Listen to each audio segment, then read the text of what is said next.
Good afternoon. Hi everyone.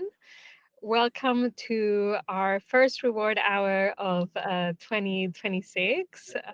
Delighted to have Marialena Savvopoulou joining us.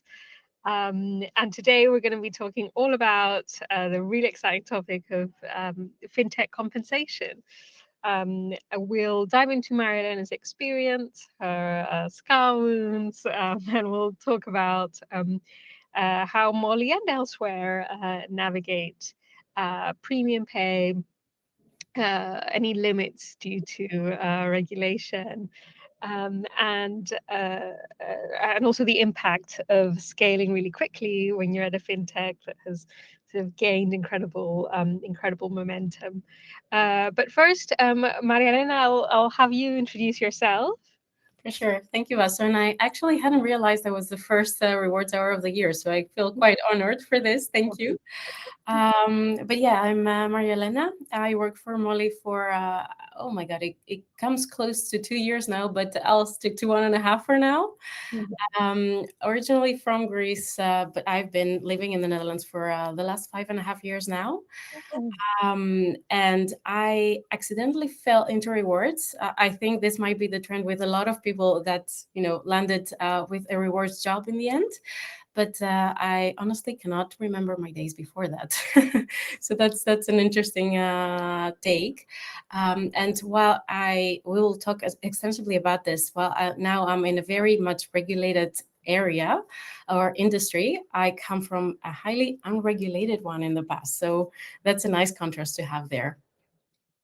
Definitely, that sounds really interesting to have seen both, both sides of the coin. So, for those of you who don't know me, I'm Vaso. I'm the Chief People Officer here at Ravio. Ravio aims to make compensation work for everyone and to solve all the pain points that lie in our in our field. Do reach out if you want to geek out on anything to do with compensation. Cool. Well, let's get started. So to set the scene, as we've alluded to, comp is always a little bit different in fintech. Our data here at Ravio shows that fintechs just, pay higher compared to the wider tech sector. But there's also strict and now becoming stricter um, regulatory limits that impact how, for example, variable pay might work. We also find that within fintech, companies typically scale faster, which means that companies hit the big challenges like how to expand globally, how ready we are for an IPO, how can we integrate through various M&A and how to do that. We find that companies reach these hurdles much sooner than more traditional tech companies. So that's what we'll be diving into today. And to get us started, we have a poll for our audience.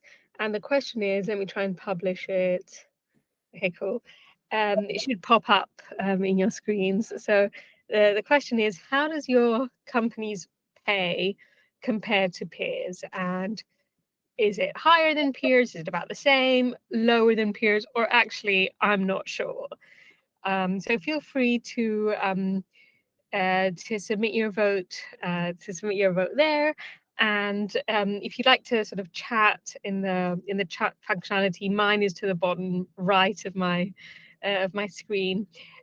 Is that where you want to be, or are you working to shift it either upwards or downwards? Would love to to hear about that in the chat. But Mariana, while people are still voting, in your experience, how have you seen fintech pay differ from traditional banks or other or other tech companies?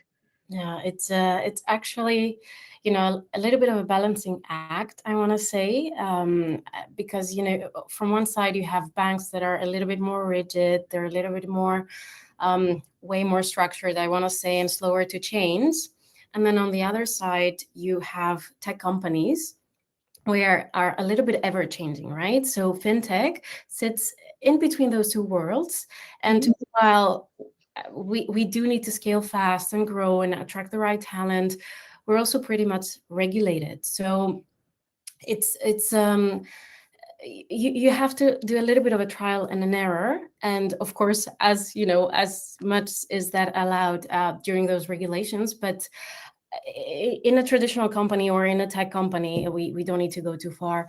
Rewards are always the highest cost within a company, right? And then a way to balance that is looking into the total compensation. So it's not just base pay, it's not just the guaranteed element of pay that you can focus on, but you can focus on other things like bonuses, you can focus on equity. There's all sorts of instruments, even if regulated themselves, that you can really split your proposition and just try and do your best to navigate how to reward best for the environment we're at.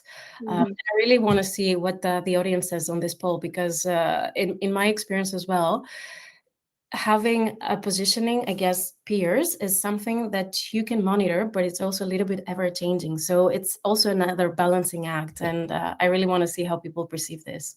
Yeah, yeah, definitely. So we've had uh, yeah, well, 50%, 50% of respondents are saying that their company's pay is about the same as peers. 25% are not sure. So that indicates that we're not sure how we compare. Maybe we don't have solid enough benchmarks. 22%, much higher than I would have said, are higher than peers. Okay, changed a tiny bit. And then 6% is lower than peers. Um, but yeah, I guess one thing that we haven't captured in this poll, which is interesting and something that I experienced it when I was at TrueLayer previous to this role, is within fintech as well. It may well be the case that executives choose to benchmark specific roles much higher. So, for example, they might say, well, you know what, our chief revenue person, revenue's a really important thing for us. We're gonna go top comp proposal for for revenue, for risk, and for I don't know data engineering. Um, and then actually other roles we're okay with paying mid-market. Is that something that you've sort of deployed in your armor of tools? Yeah, it's something that definitely I've seen over and over again in almost every company I've worked for. But sometimes you also see a little bit of a different approach, right? Mhm. So what I want to, yeah, what's the right word for this? Like, there's an example I can give. If there's an example I could give, is that within a company, of course, you have all sorts of job families that you can map into different percentiles of the market. And normally, when you go into those discussions, people can get a little bit offensive and say, okay, but what if the company doesn't, want to pay my job family a little bit higher, or, across a different level? This doesn't necessarily come only from the company in itself. It might come from demand and supply. So you see, for a few roles, there's also some seasonality or periodically change in how we reward. And one good example of that was talent acquisition. A few years ago, especially during COVID, we saw that during all those layoffs, they were the first that they were let go. And then after 2 years, they were so hard to find that they had a crazy high premium. So Mhm. it's definitely something that I've seen happening, but it's not something that's rigid, and it's something that moves along with how the company grows. So yeah. I do also think, yeah, completely hear you on that point. And oh my God, the COVID job market was I Yes. think the most aggressive in our generation, followed by a complete tech sell-off that required all those really sad layoffs. So a complete correction. But yeah, definitely there's seasonality in types of roles, in types of roles that we see. Um, I think related. Where do you, like, for example, at Mollie, do you how difficult is it to balance the need for paying competitively to get the kind of great talent you need to build a great company, with budget constraints, because it seems like we've had all these sort of black swan events in the past sort of 5 or 6 years. So I know that this is something front of mind for our audience. Yeah, how have you found it at Mollie? Yeah, for sure. So I think if I could echo Mollie's way of working and what's top of mind when it comes to attracting and retaining the right talent, is that, of course, compensation is one part of it, but it's not the only element. So when I do all the benchmarking or the data gathering and piling all the data sets together to come out with insights for the management team, culture is a little bit, difficult to capture, but it's quite important that it's in there. Mhm. Um, so if I look into if I look into benchmarking, it's only part of the equation. So attrition, right? Do we have enough attrition due to compensation? Is it something that we really need to look at, or is other reasons that go into this that are maybe linked with the culture? Or when we attract the right talent, does it have to do with compensation only? And of course, there's a little bit of a philosophical discussion about how much reward is enough and when do you create a golden cage. So yeah, I think we're all a little bit familiar with this, but I think, yeah, culture is really, really, really top of mind, and that's one of the most difficult things to capture, I think, when it comes to benchmarks. So yeah, if I had to say one word about the whole philosophy and how we benchmark, is having the right ability to attract the right people. And that's the key problem that we're trying to solve versus just, blurring out data about benchmark and whatnot only. Mhm. Yeah, absolutely. And I think, to take an example of the, culture, we're seeing, we're hiring a lot at Ravio at the moment. So I'm speaking to a lot of candidates. But something that keeps coming up all the time is flexibility. And that looks different to different people, but just having the optionality of flexibility is something that I've seen people take 50% pay cuts for, if they're coming from the mammoth companies. So it's really, that's just one example, but it's important to see how how valued the culture and specific pillars within the cultures of companies can be. We've got a couple of questions that I think we can sort of pick up in real time. So, question from Joanna: how do you translate benchmarks to the salary ranges in companies? I I do notice that the benchmark is changing almost every month, and it differs between different tools. Um, do you want to have a go, Marielena, and I'll jump Yeah, in? for sure, because it's a question I think most of us face in our roles, right? How do you go about looking into different tools and different data sets? And of course, it's ever changing, especially after the annual salary reviews that most of us are preparing for right now. But I think if you're working with data, there's something that you can say the more the merrier. But this also sometimes becomes a little bit of a cage and like a wormhole, right? So of course, at any given time, you have a data set, and you can use that. There's some principles that I personally like to apply when I look into these data sets, and of course, one has to do with the confidence in data. So If you look into, for example, Ravio's data set, there's this, I think, confidence it's called. Not every line has the same confidence level. So some of the let's say results are a little bit stronger, so you can take those on with a little bit more confidence and Mhm. just leave others out. And that goes, I think, mostly for any platform that you work on. And then, of course, interlacing your own internal data and seeing how far your midpoints or close are to that, how much you can afford is another issue. So there's really no right or wrong as long as you have a proper thought process behind it.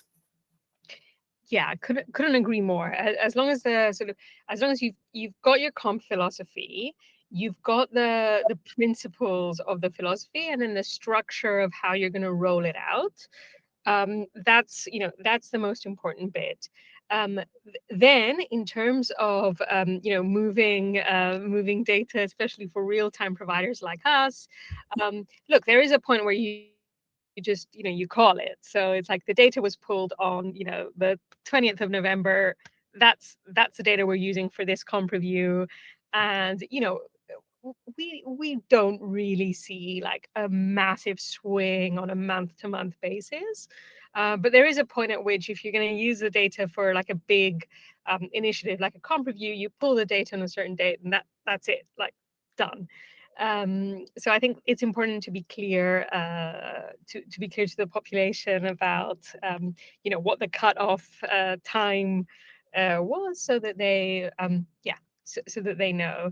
But for sure, you do well. We all need to be confident in the data set, and for those of us in who are at big companies, it's great to be able to do an amalgamation of different providers. But also, if you're not there yet, I think any provider that can give you a strong indication of whether they're confident in the benchmark or not, I think that can be really helpful. Cool. We also had another question from Fee. I hope I pronounced that correctly. And the question is, do you have any advice in terms of transparency and comms about paying different percentiles within a company? Marielena? Um, that is a slippery slope for sure. So it really depends on your company's philosophy, right? And how you structure rewards. As long as the management team is confident enough on backing up the message, then any communication is good enough. You can never have everyone happy, right? So even if you don't share everything, people will be unhappy. Even if you share everything, people will still be unhappy. So yeah, it's just having, as Vaso said before, confidence in what you produce, having the story behind on why you chose that, and then just moving along with it. There's no secret behind that. Completely agree. Couldn't agree more. So here at Ravio, happy to share our comp philosophy. We well, since our inception, we have paid at the 75th percentile for certain teams within tech, and then at the 65th percentile for certain for everyone else. Um, and we have again, from our inception, we have always targeted the growth stage filters. So we've always competed um, with the growth stage companies, even when we were a tiny seed stage company. So we've been very transparent in telling everybody what our comp philosophy is and why. So the reason we target a higher percentile for certain teams within tech is because it's really competitive to hire the kind of talent that we want in certain tech teams, and so we feel the need to well, we've seen the impact. If we were to bring the percentile lower, we believe the hiring well, we know that the hiring process will be elongated, which has much bigger impact on the business. It's a supply and demand problem. And I have, once a year, I sort of get up and remind everyone and all our new starters of the comp philosophy and why we made this distinction. It's also documented on Notion, so everyone can self-serve. But I think it's helpful if someone sort of talks through the philosophy and the why. And we actually get great feedback on it. Now, I'm sure that not everyone loves that. We also get the pushback of, well, aren't you sort of creating a two-tier society within the company? Which, I completely understand the rationale for that. But overall, I would say we get really great feedback from people who really appreciate the transparency and feel that they haven't had that somewhere else. So I think if you feel able to look the audience, look at the population in the eye and sort of be transparent with what you're doing and why you're doing it, I'm okay with sharing that. It's never going to be a popularity contest, and we definitely can't please everyone on reward, but people like it. Yeah, definitely. Um, okay, we have another question from Sathya, which I think we should take, and then we can go back to the content. If there are some benefits that are allocated for higher management or senior employees, how would you play with those benefits for a key employee who normally is not supposed to be eligible for those benefits? So, would you make an exception for someone who is mission critical, it sounds? Yeah. I'm trying to think if we have those kind of rewards within Molly, and I can't think of anything. We try to be as linear as possible within our structure, but maybe from past experience, it's yeah, we used to have it in another company I was working for in the past, and it was mostly about identifying key talent and just making sure we conveyed the message to them of how important we deem them and how we want to invest in that talent. And maybe there's not necessarily room for now for a certain position, but we want to have them around when that position becomes available. Yeah, and just being open and transparent about it. So yeah, I don't unfortunately have much more to offer on this. Yeah, it's a really tough question. Uh, yeah, the way I solve it is we have a policy for exceptions. So when if ever do we make an exception, and we're clear about that on the comp philosophy as well. Broadly, I mean, there's a bit more nuance to it, but broadly, we sort of say, we will make an exception when the impact to the business of not making an exception is worse than the impact of making the one-off exception. Broadly, that's what it is. But yeah, it's Satya. It's hard. Yeah, but that's a very smart way to put it. I really like this. Oh, good, good. I'm happy to hear it. Um, okay, cool. And then if we move on to like how to, because we sort of touched on it already, how to approach compensation strategies. How have things like regulation, limits to variable pay, bonuses, etc., approach to risk management? How have all of these things shaped reward design at Molly? Yeah, yeah, and I have been reflecting a lot of this because, as I said earlier, I come from a very unregulated industry. I was in ride hailing, and then of course that slowly is changing. But yeah, coming from a place where you had no rules and you could do everything you wanted to a place that you really have to abide by certain rules and regulations. I think the first thing was just redefining of what peers and team means, like the legal team, compliance, risk management, tax, finance. You have so many people within the business that you really have to go and partner with. So that takes away a little bit of, I don't want to say freedom, but when you're not in a regulated industry, you can just do whatever you want and design whatever program you want. But that's not possible anymore, right? And without the help of these people, because we're not experts, unless someone comes from like a legal background in rewards, we're not experts on these. We really need all those inputs in order to be able to make something that's meaningful and helpful to the business.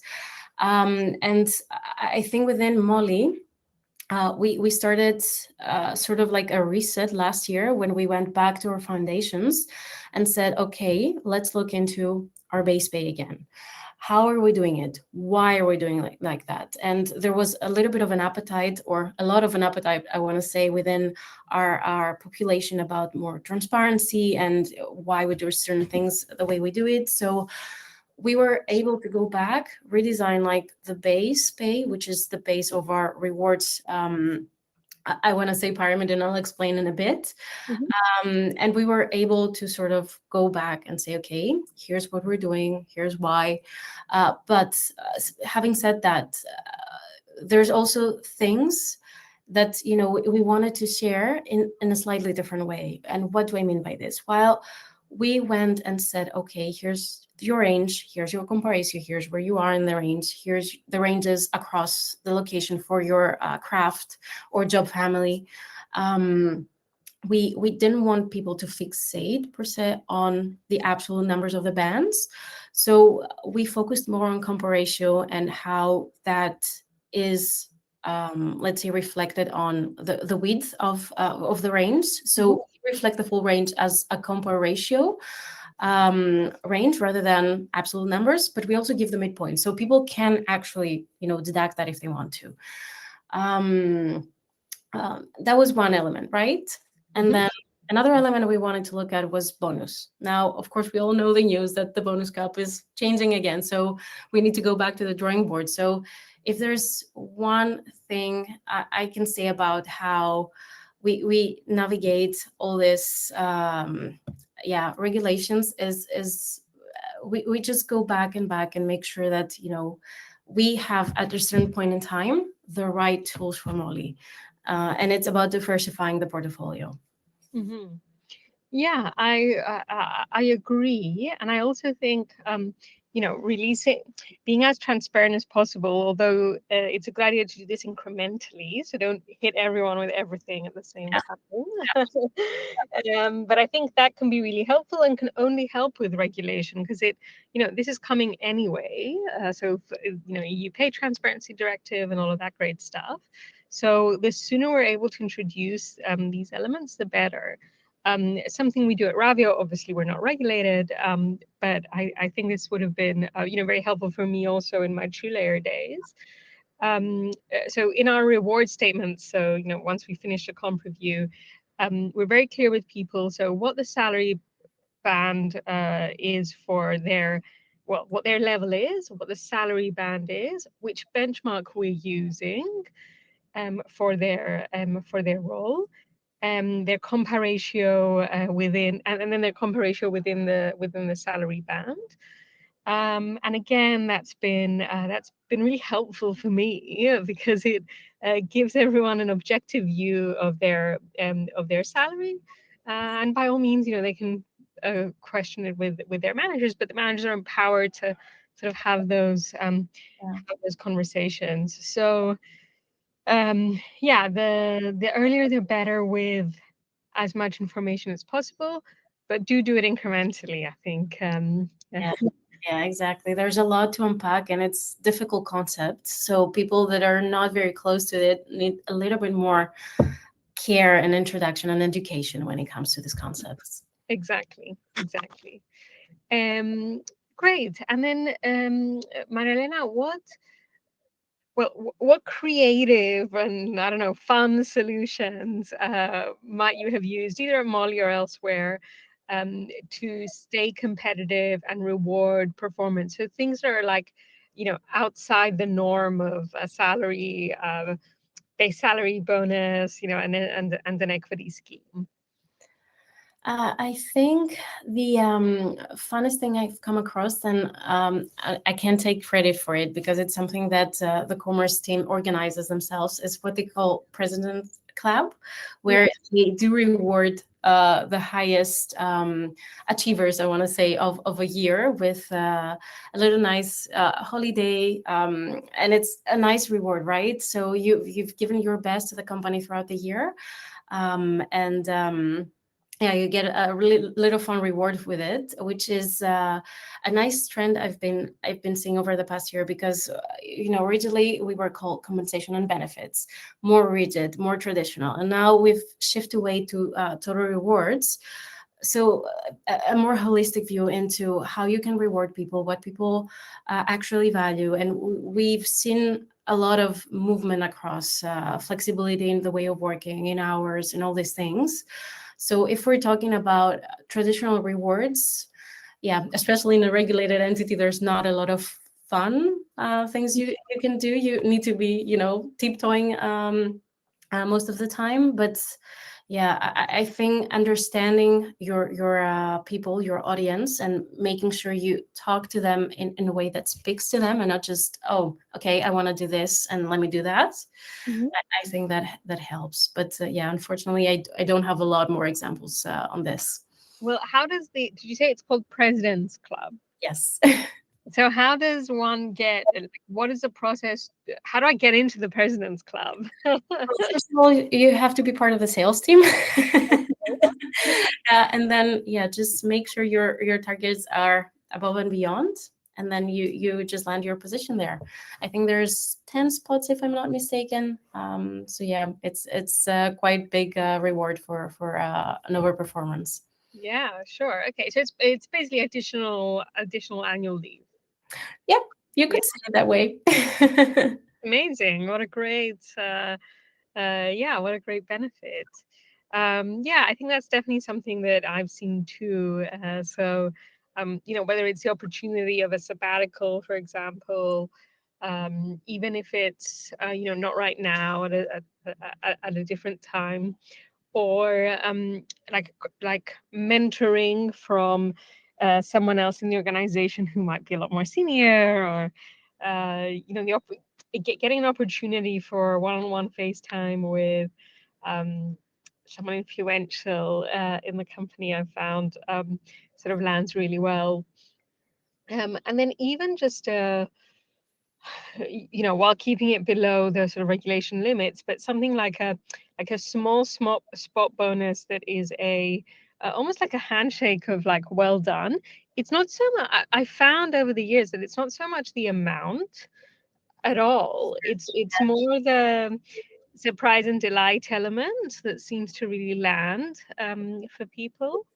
Yeah. Um, and I think one other thing that I've noticed is, how touched people are when the company recognizes like a life event. So it might be that we know that um, I don't know, someone's relative might be taken ill, and just showing empathy uh, for these types of life events, happy and sad. Obviously, that's not a reward, but Yeah. it sort of lands. There's a lot of goodwill, I would say. Yeah, for sure. Recognition plays a big part in cultural role of a company. Mhm. Uh, and as you say, it's more of the gesture. So I do, now that you said about this, I do have a personal example of when I first landed my first job in HR, and I was back then in people operations. And it was my third maybe month overall in the company, and they asked of me like some stats on how many people we have in X location, how many women or men, and all these things. And it just, it was like a 5 minute thing for me to just extract the data. But then they published a report about like a year in a review of that company. And my name was in like the accreditations of thank you for sharing this. And I felt so honored and so like, Oh, so it was a really, really big boost. And as you say, it wasn't a typical reward. It wasn't something big. But then me, a very new person, 3 months in, that meant the world for me. yeah. Oh, that's a heartwarming example. And well, eh, I guess as you reflect on your personal experience, and then your professional experience, if you had to like identify one incentive structure that has had the most impact on retention, what would you which one would that be? I I keep going back to the culture because for me, of course, that's that plays a very very big impact. You can pay enough, you can pay a lot, and still have like a golden cage of people being trapped to a certain compensation. We see that with certain companies. Um, and we can argue whether retention bonuses work or not. But I think this overall feeling of a team of working as a collective towards a collective goal really helps. Having the right scope, the right role, and clarity over it. I think that's the most important. Is basically the key. If whatever incentive you have in place, if everything else like the culture and the structure is not right, you're basically delaying a problem of people staying there for the reward and then yeah leaving a little bit later. So yeah, I want to say that rewards work as long as your culture does. Yes. So yeah. Yeah. Yeah, actually, totally second that. And well, to share a personal anecdote, I remember when I was at Deliveroo, um, where it was really hard, but I also couldn't have been happier there. But I remember not wanting to take my annual leave to like go on holiday with my friends because I had the biggest FOMO of missing out on all the fun that we were having in the office. And it was, it was a very unique company, very unique time in my life. But, I wasn't sure that I wanted to take annual leave. Like, it might have been more fun to be in the office instead. So I think, a really great example of where the culture was so important to me Yes. at the time. Okay, great. We've got a couple of questions. So thanks, audience, for your questions. So Asta has asked, when designing compensation for a global fintech, which regulatory requirements should HR and reward teams absolutely understand first? And where do firms most commonly underestimate regulatory risk? Can you please share your experience of how you managed to keep up to date with all the various initiatives? Great question. Yes. Yeah, for sure. And it's something that also speaks a lot, close to my heart because Yeah. I remember when I joined, everyone was telling me about how we're in a regulated industry and how we cannot do just whatever we want. And at the time, I was really wondering, okay, how would that look like? And I remember having one of the very first introductory meetings with legal and the general counsel back then, where they both, like him and the rest of the team, walked me through equity, which I think that was the most difficult thing to navigate because equity, I think, in general, is something difficult of a concept. There's so many ways you can use it, so many, yeah, different instruments, and it's not one size fits all. And we had a very extensive meeting of going through, okay, what is true for Mollie, how we use it, etc. And then, of course, having a separate meeting about all the other regulations that we need to abide by. Now, I don't want to name them exactly because I don't have a legal background. I'm not Dutch, and I'll probably butcher all those words. But as I said, your best friends change and your peers within the company, right? So your scope and team expands outside of HR. You need legal, you need tax, you need all those people, because yeah, I can have my own interpretation, but I'm definitely not the expert, and I don't need to be in order to create a successful compensation program. So yeah, just look for these experts because it really depends on your own structure within the company, what you can offer, and yeah, you can take that on with them. Yeah, yeah, for sure. You need your allies in the company. Absolutely. Yeah, so work on those relationships, and hopefully you have amazing peers in the relevant teams. The only other thing that I would argue, or that I would put forward as something to bear in mind, and this is something that I lent on in my true layer days. There are certain things that uh, you cannot fail on. So if you drop one, like that particular plate, it's a glass plate, it's catastrophic. Okay, so for those things, I don't know, anything, for example, that the directors of the company would have criminal liability for, glass plate, be absolutely clinical about having your house in order for those. And then there's other ones. There's other uh, not to say that some regulation is more important than others, but you can take a small fine on something that is going to take a disproportionately like huge amount of time of your time of your day when when it's like an unimpactful things, but you absolutely can't take the risk at all of anything that's like so mission critical. So if you identify the glass plates that you can't drop, and then the like rubber or plastic plates that if you drop, it's not good, but it's also not catastrophic.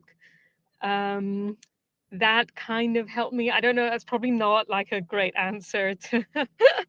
That's probably not a legit answer. I don't know. Maybe ignore that. Actually quite helpful. You can't really speak out of every company, but if you look into your own role and world, you can really identify some things that, as you said, you cannot really drop. And then there's other things that you may be allowed to. And I think it's a little bit of a difficult thing to reflect on, because normally within HR, you think you're not allowed mistakes because it's highly visible to all the people, to salaries, to anything around that. But yeah, with some things, some mistakes might be tolerable. So just make sure you have that identification in between the two. Exactly. Cool. Question from Priscilla. What advice would you give to a company who might want to revamp their total rewards program, which might mean removing irrelevant benefits? So benefits that are irrelevant for some people, but probably not for everyone. Yeah, for sure. Yeah, it all goes back to the culture, to the budget ability, to where you want to be, because we all start from a starting place.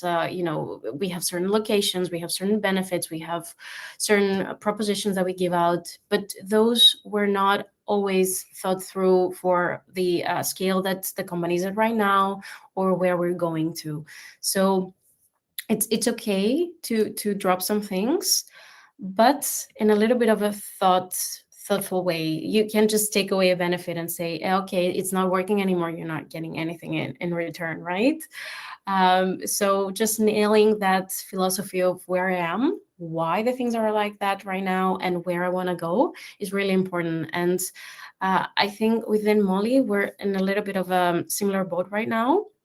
And what I can say is that once you make up your mind, it's not an immediate action plan. It will take a lot of time. With benefits, there's contract rules that you have to follow. There's certain let's say market tendencies that you also need to follow. So just take your time, have a little bit of a thought plan around this, and it's okay to make it in steps. You don't have to just rip the band-aid and go boom, day one, everything different. Sometimes I understand that's a little bit easier from a change management perspective. You only do it once and then it's done, but also it's a little bit of a logistical nightmare. So just take those baby steps. Yes, definitely. It is really hard to take away any benefit that you've previously promised and rolled out, and then taking anything back is a very difficult message to land. But I think if you can sort of maybe show well, why are you removing it? If it's only taken up by 2% of the population, I think most people will understand that. So yeah, being transparent about the why, but yeah, it's not easy. Yeah, I think in anything we do in rewards, transparency is always the key, and communication. Yeah. Okay, another question from Joanna. Employees want to have transparency about salary bands, but the management team isn't willing to share them yet. The topic comes back in employee feedback.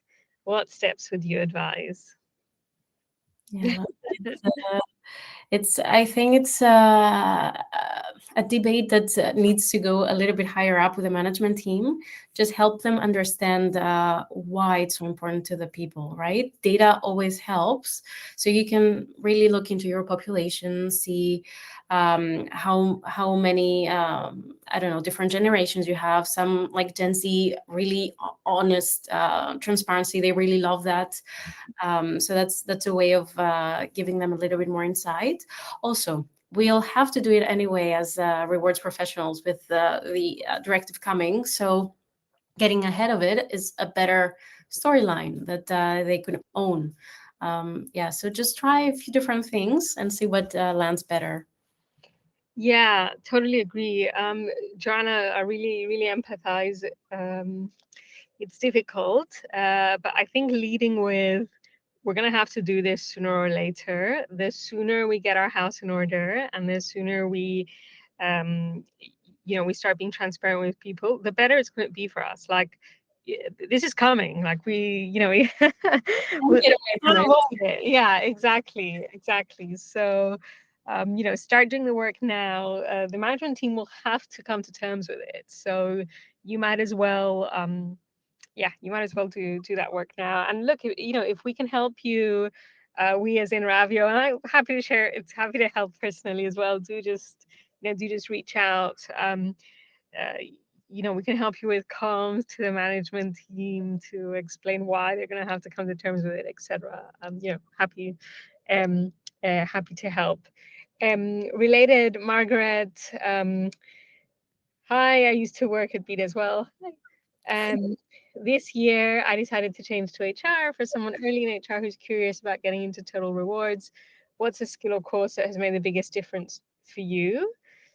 I don't know, Marialena. I can give a very quick answer because I'm also conscious of time. Just be curious with the data. Um, Whatever we do in rewards is revolved around data, even budgeting, even setting salary bands, even the job map in a way is has some qualitative data. Yeah, just be curious. I didn't come from a rewards background, so it's no rocket science that you can learn. So yeah, just be curious. That's Yeah, my advice. couldn't agree more. And Margaret, my shout out to my superstar colleague Tabitha. So Tabitha is our content writer here at Ravio, and the content on our blog is amazing. I learn from our blog, and so she's the resident expert, but really recommend. There's a lot of great content in there for every level.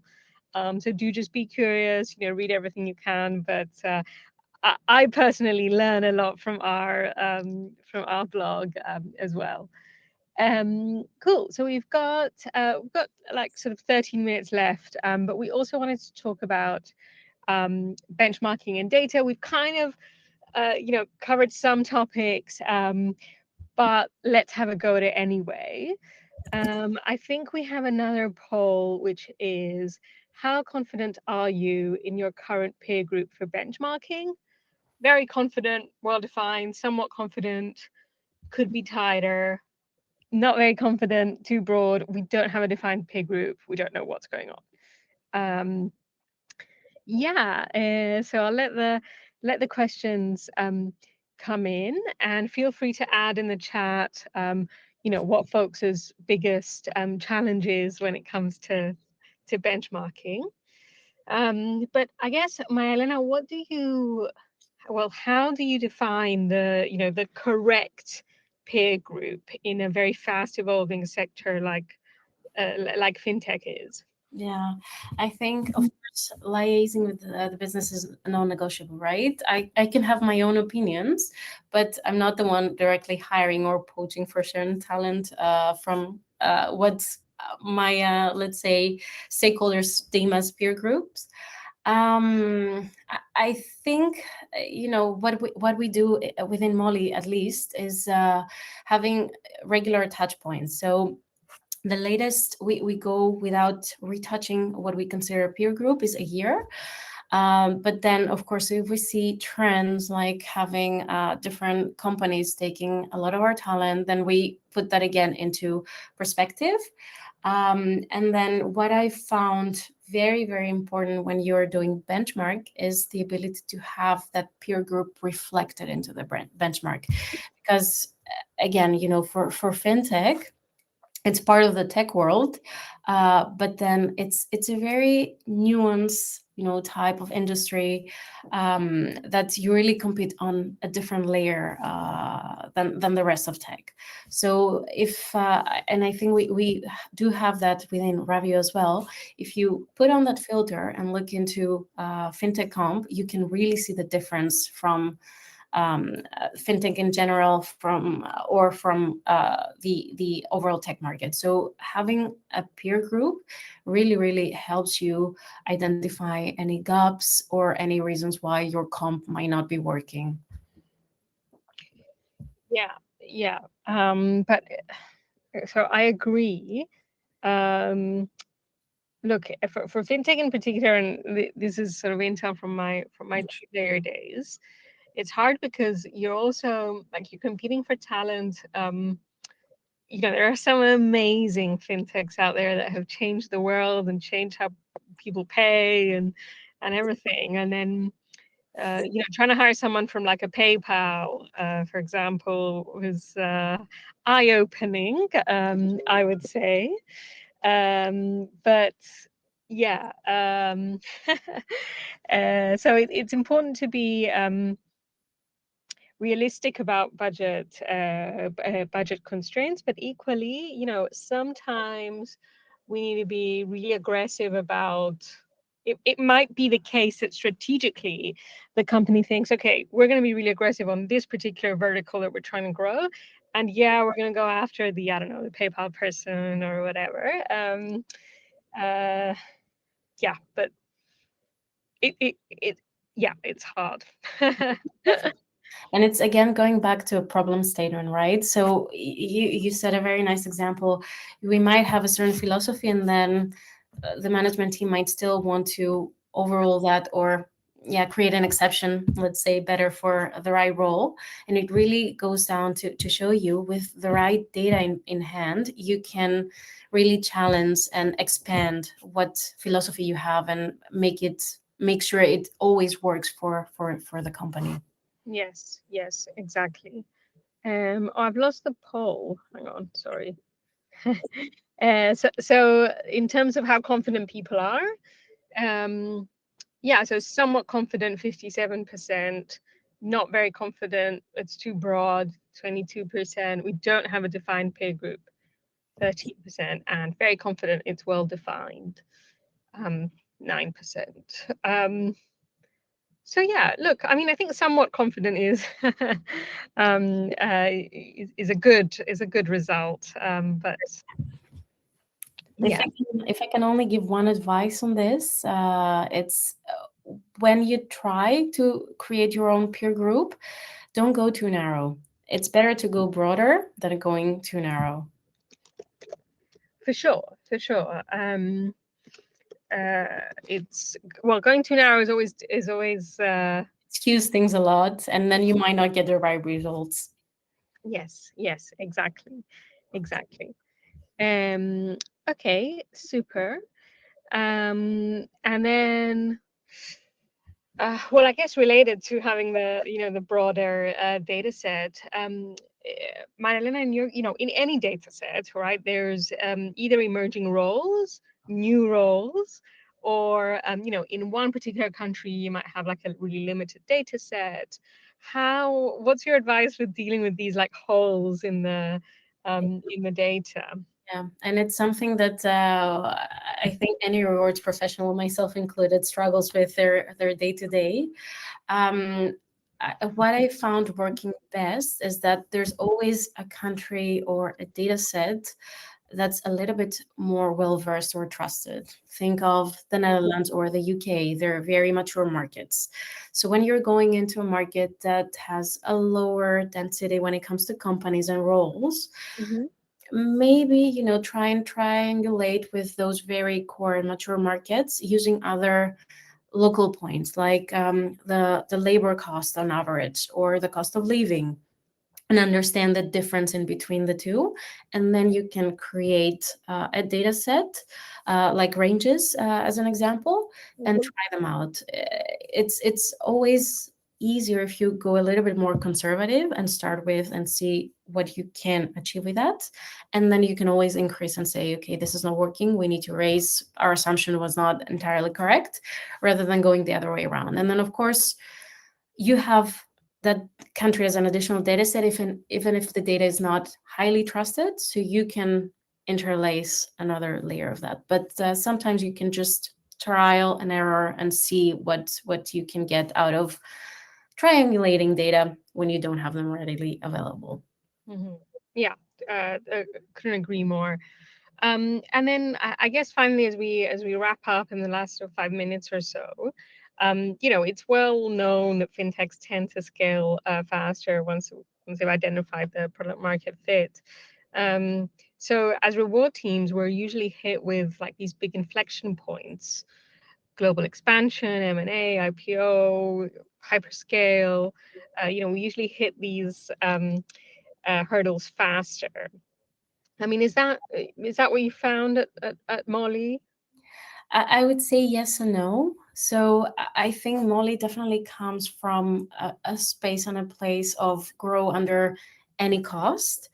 And at some point, they before I joined, I think it was around 2020, 2022, in between those 2 years, it was about, okay, if we keep doing this, we're not going to succeed in the long term. Yes, for now, would be able to build more products, to ship more value, to our customers. But then in the long term, we would all burn out, cash included, and all and everything around that. So uh, there was a turning point where they said, okay, from scaling under any circumstances to being able to scale responsibly. So then we can ensure that we don't have unnecessary jobs, and we have to go into um, everything that we're seeing in the market, with layoffs and all these things.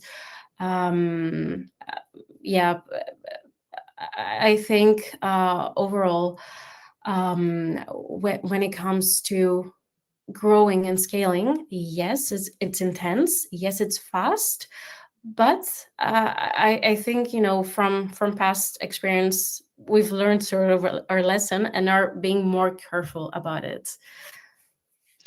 Absolutely. So I think growing or doing anything sustainably, I think, has become a lesson that we've all learned the hard way over the past few years. So it's really easy to lose the plot when when everything's going well and the market's frothy and money's cheap. But yeah, I think we've all felt the pain of those times in the past few years. So building sustainably is really important. And then I guess final couple of questions, but at what stage, Marialena, did Molly move from that kind of random phase of ad hoc decisions and random time frames of making a comp decision to actual like strategic comp practice that is structured and follows like a philosophy? So when did you grow up in terms of compensation? Yeah, I think part of it came from that era right before I joined, in between 20 and 2022.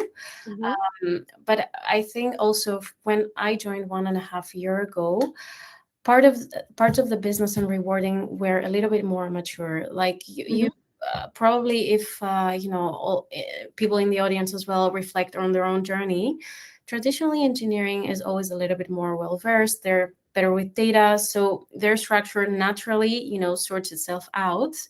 But then other parts of the business, need a little bit more help to mature further.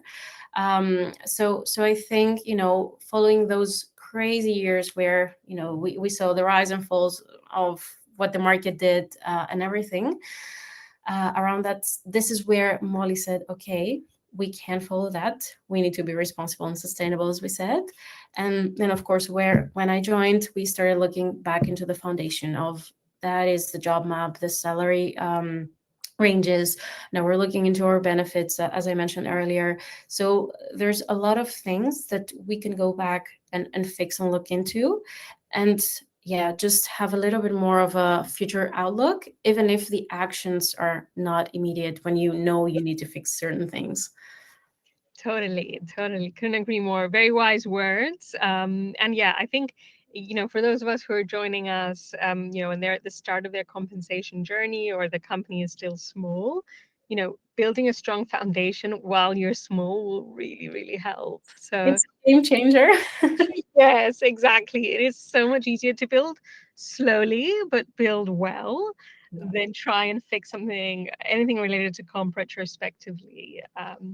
And yeah, here to support anyone with any sort of with any comp questions, just reach out. But yeah, that's perfect timing. I think that's all we have, all the time we have for today. Marialena, thank you so much. This has been really interesting and really fun. Thanks to our wonderful audience and the great questions. And see you next month. Yeah, thank you so much for the invitation. I really enjoyed it.